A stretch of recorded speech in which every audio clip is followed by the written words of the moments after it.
It's as shocking now as it was then. An event seared on the world's consciousness as much for the moment itself as the moments that followed. It marked the start of a decade defined by fear, by fighting. The ripples of what happened that late summer day in New York have touched many places, many lives.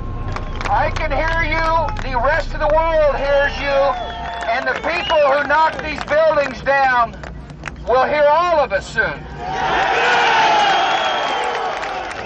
The attacks were driven by Osama bin Laden and his Al-Qaeda network.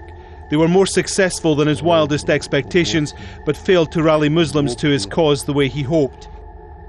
In fact, there was huge sympathy for America, even when its president launched his global war on terror, targeting groups seen as a threat and regimes that supported them, a policy born out of fear and out of power. Every nation in every region now has a decision to make.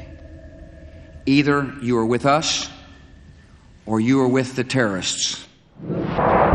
Afghanistan was first. The Taliban protected Osama bin Laden and Al-Qaeda, so they were removed.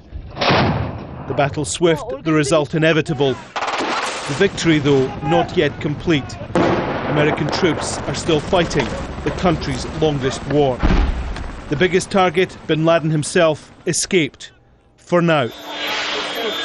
When Al-Qaeda fought back, it wasn't in the hills of Afghanistan, but on the Indonesian island of Bali.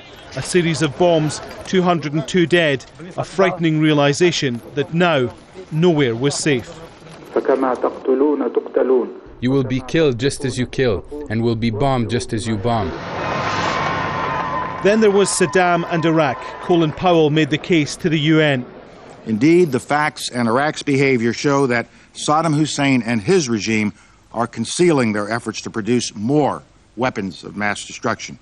The Bush administration believed a preemptive war, some called it illegal, would spread democracy. It would cut terrorism and remove the threat of Saddam's weapons of mass destruction, they said. Millions were not convinced, but shock and awe followed. Thousands died on all sides. There were no weapons of mass destruction. Instead, across the Arab world and beyond, there was bitterness, resentment, even anger towards the US. It gave Al-Qaeda the battle it wanted.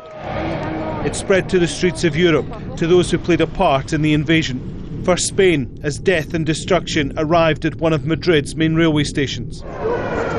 And then the UK, as bombers targeted the transport system again.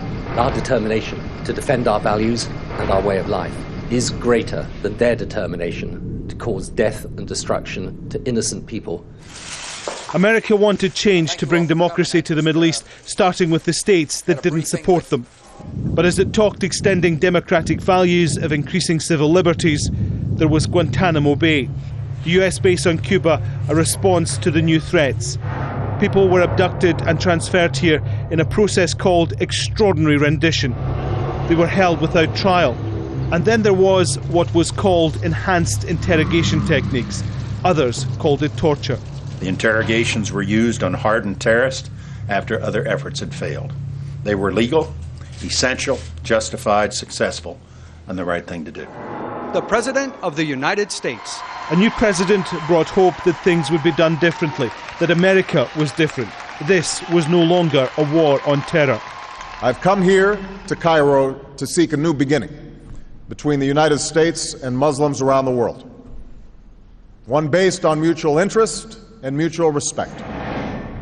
And almost 10 years after the attack, America finally got its man. Osama bin Laden, tracked down and killed in Pakistan. The president following every move. A success, but despite the promises, Guantanamo is still open. Many of Bush's measures remain. The war in Afghanistan continues. In Tunisia and Egypt, changes came, and others in the Middle East would like to follow. But change not from the actions of Al-Qaeda or from the White House, but from people who wanted a better future. They would decide for themselves. Before 9/11, America's economic, political and military power was undoubted, its supremacy unchallenged. Failures in Iraq and Afghanistan have been costly, and not just in financial terms. 10 years on, Al-Qaeda remains unconquered. It may no longer carry the same threat, but it still carries the same fear. The 9/11 decade has been a lost era, one of lost hopes, lost opportunities, and lost lives. Alan Fisher, Al Jazeera, Washington.